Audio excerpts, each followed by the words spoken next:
Oh, the presenter view. Let me switch it here. Oh, there we go. Okay. Yeah, I think I just selected the wrong thing. Hello, everyone. And today I'm presenting on my project sector, and it's a web-based data management system.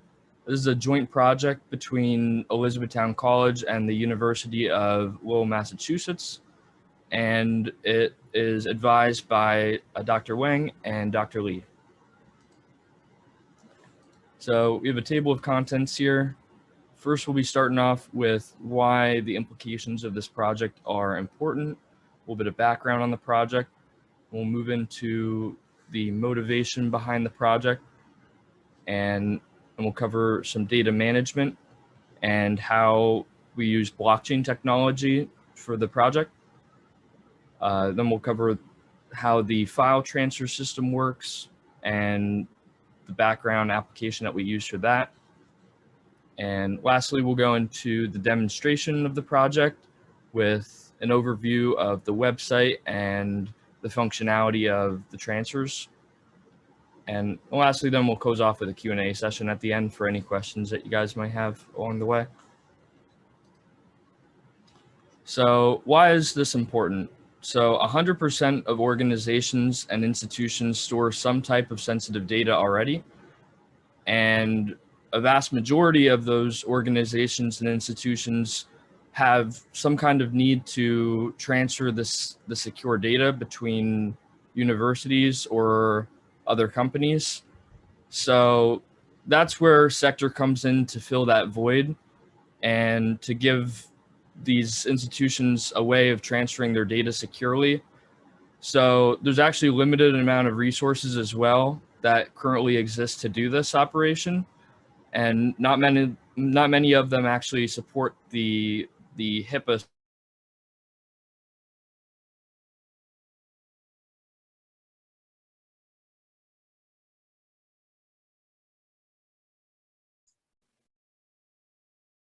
standards to transfer types of. Yeah, we lost you for a moment. Oh, sorry. Yeah, I think my connection went out for a second, but that's where Sector comes in to fill that void. We have a little bit of motivation here about the background of Sector. So some things that we wanted to achieve with this project is we wanted to utilize blockchain to store and serve all of the data that we collect securely.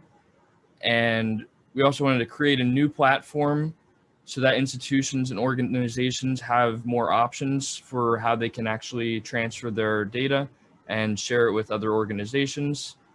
And lastly, of course, we wanted to abide by the HIPAA regulations so that Sector can provide some kind of peace of mind to their clients and provide accurate data protection for them.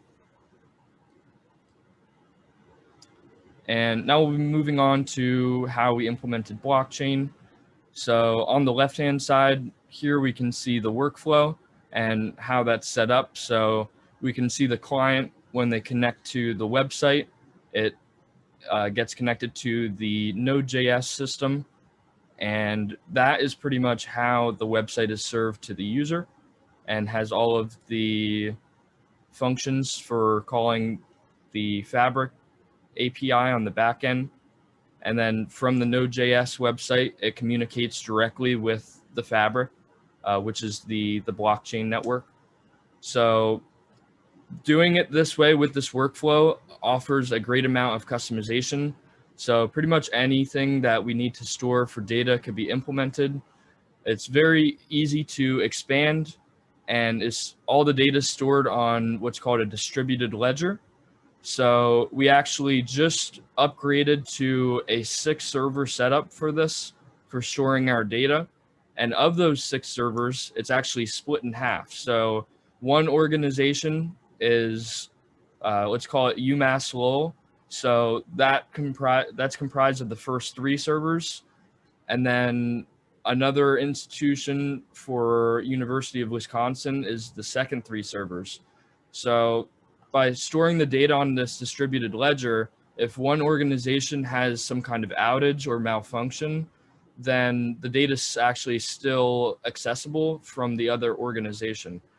So this is a smarter means of having less downtime in case of outages for the website. And this fabric or blockchain network is actually designed for HIPAA compliance. And like I said, that just delivers peace of mind for all the data that's stored, that it's secure. And next we'll move on to the Globus. So Globus is what we use to conduct the actual file transfers. So whereas Hyperledger Fabric is used to store like general user information or project information, Globus is how we actually get the file transfers transferred from one endpoint to another.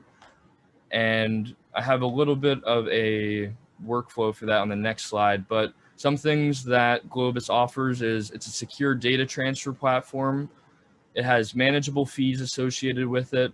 It is already HIPAA compliant, so all the data stays secure, but it does offer limited user control. So this is something that Sector aims to fix by giving a greater amount of control over the projects and all of the files. So you can actually go in and specify which users have access to which directories and files. And yeah, so we'll move on to how we utilize Globus. So like I said, the Globus offers limited user control. So if you add a user to an endpoint, that user could then see all of the files associated with that endpoint. That's a real issue if you have some type of medical data or something and you have multiple research teams working on a given project.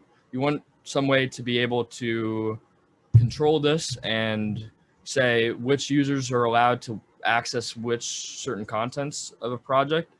So that's what this workflow kind of demonstrates here. I made this very early on in the project, and it demonstrates how we use multiple Globus endpoints to get around this restriction.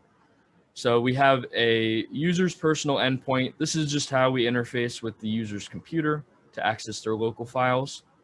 And they would then upload to an upload endpoint. So this is where everybody has their own personal upload folders, and you only have access to your personal upload folder. And from there, the data is then transferred to the collection endpoint. And from here, this is where we can use our custom security system on the website to say what gets viewed on the user's screen. So this pretty much allows us to have finer granularity control over the different roles that the user has for the project. So if they're a researcher, they may have different access than if they were just a regular guest or a member. And now we'll move on to the demonstration for the website. So just have to change over the screen share.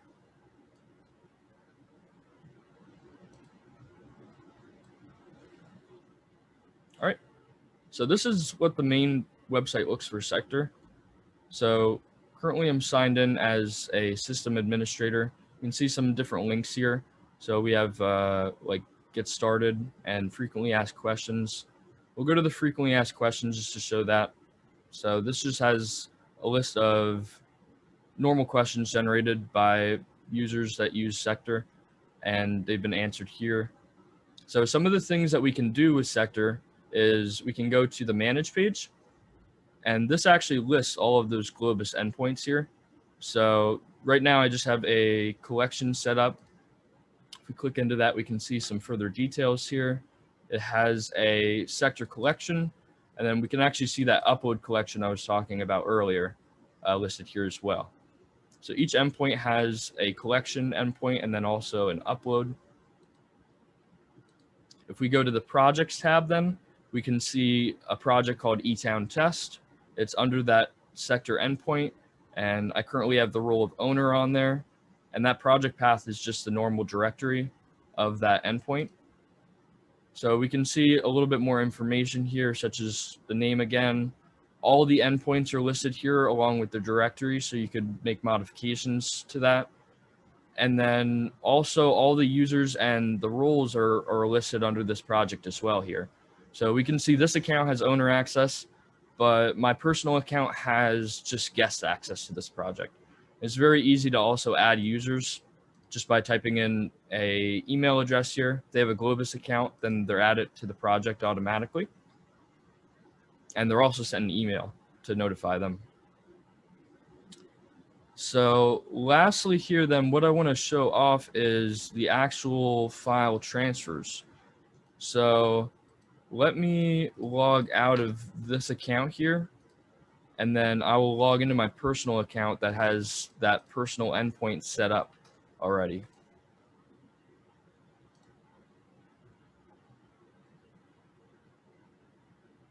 So now we can see I've successfully signed in as Matthew Grotolski, my normal account here. And if I go to the transfer page, so this transfer page has your endpoints listed on the left-hand side. So in this example here, I'm just using my personal endpoint that is set up on this computer that I'm on currently. And I can actually navigate into these folders and do things such as like selecting them or like going into the subfolders. So on the right-hand side here, we can see the project that I'm currently in is just eTown Test. So I'll select that and it'll load up the different folders and files associated with that. So if I go into my own personal folder here, we can see that there's a number of files here already.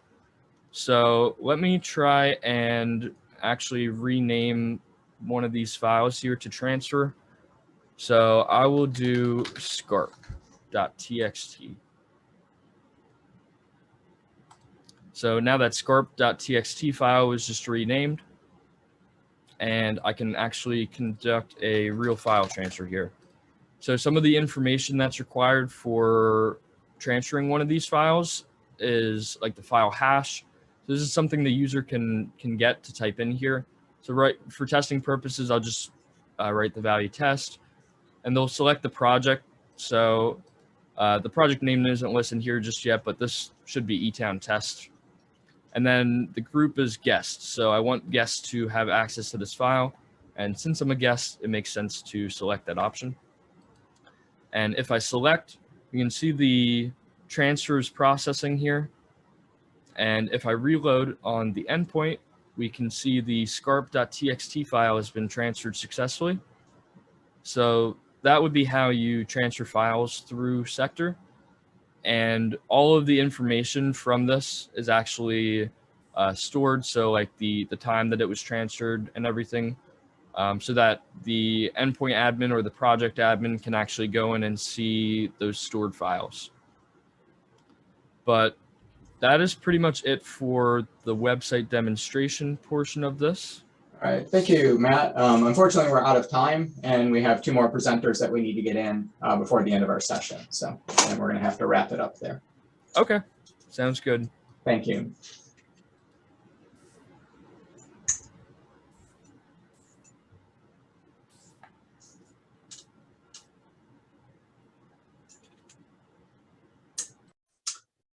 And so next up, we have, Aiden